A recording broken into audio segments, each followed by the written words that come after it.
Hello students of class 6th. In this video we will discuss about bookwork.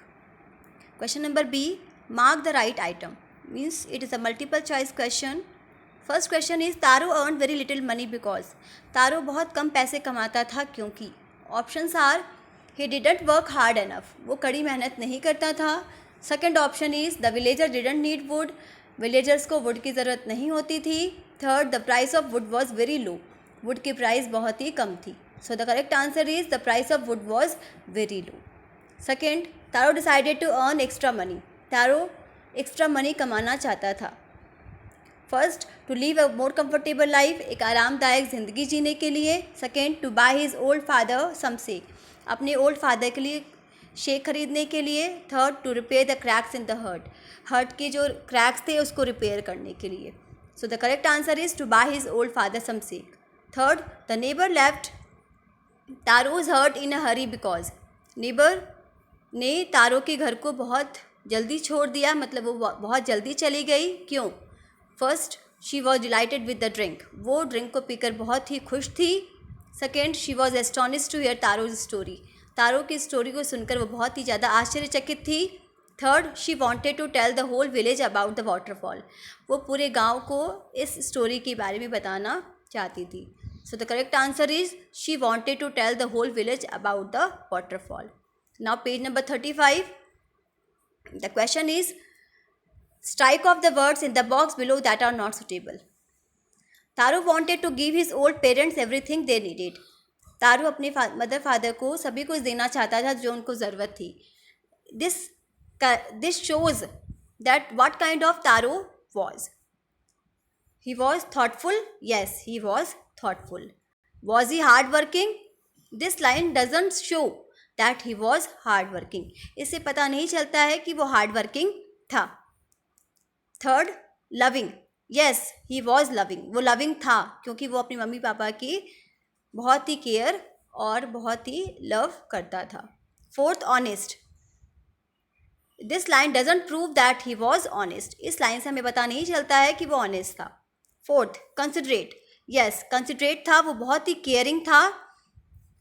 Fourth, next, trustworthy, क्या वो बहुत ही विश्वसनीय था, उस पर विश्वास किया जा सकता था. इस लाइन से हमें पता नहीं चलता कि वो विश्वास करने लायक था या नहीं था.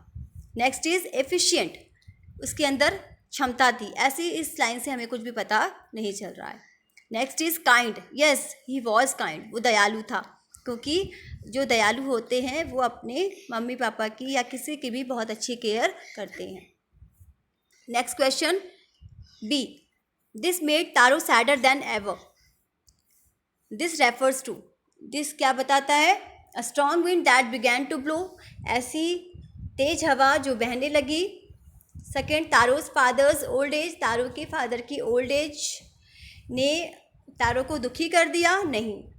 Third, Taro's inability to buy expensive shake for his father, Taro की जो अक्षमता थी कि वो अपने फादर के लिए शेक नहीं खरीद पा रहा था, इससे लिए वो दुखी था.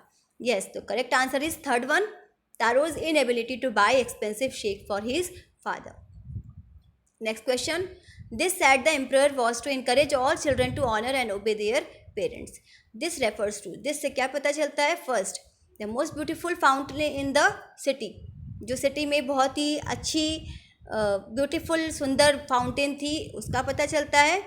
Second, rewarding Taro with gold and giving the fountain his name, Taro को गोल्ड कॉइन्स दिए एम्परर ने और एक फाउंटेन का नाम तारो के नाम से जोड़ दिया. Third, sending for Taro to hear his story, या फिर तारो की स्टोरीज को सुनने के लिए वो गया. So our correct answer is second one, rewarding Taro with gold and giving the fountain his name. Next question is arrange the words below in pairs that rhyme. Rhyming words are those words which sound the same. Example, young and lung, money, sunny. So let us rhyme them, let us match them. Young matches with lung, rhymes with lung. Sad with bad, money with sunny, chop with stop, last rhymes with fast, wax rhymes with X, could with wood, sound with round, way with day. Question number D. Fill in the blanks with words from the box. So there is a paragraph in which there are some blanks which you have to fill from the hint given. A young woodcutter lived on a lonely hillside. He was a thoughtful son who worked hard but earned little money. One day he saw a beautiful waterfall hidden behind a rock. He tasted the water and found it delicious. Question number 2. Find these sentences in the story and fill in the blanks. This made Taro dash than ever. So Taro पहले से क्या हो गया, sadder हो गया, दुखी हो गया. Next, he decided to work than before. तो उसने क्या डिसाइड किया कि वो पहले से क्या करेगा, कड़ी मेहनत करेगा. So answer is harder. Third, next morning Taro jumped out of bed dash than usual. तो नेक्स्ट मॉर्निंग तारो अपने बेड से कैसे निकल कर आया, तो जल्दी निकल कर आया. He began to chop even dash. वो जो ट्रीज थे उनको चॉप करने लगा, उनको कट करने लगा पहले से faster. Fifth, next morning Taro started for work even dash than morning before. तो नेक्स्ट मॉर्निंग तारो ने प्रीवियस मॉर्निंग से पहले ही काम अपना शुरू कर दिया. Next, page number 36, dictation. So here are some words with which you have to write down some words to rhyme with them. Bed rhymes with fed, read, and there are many other examples also.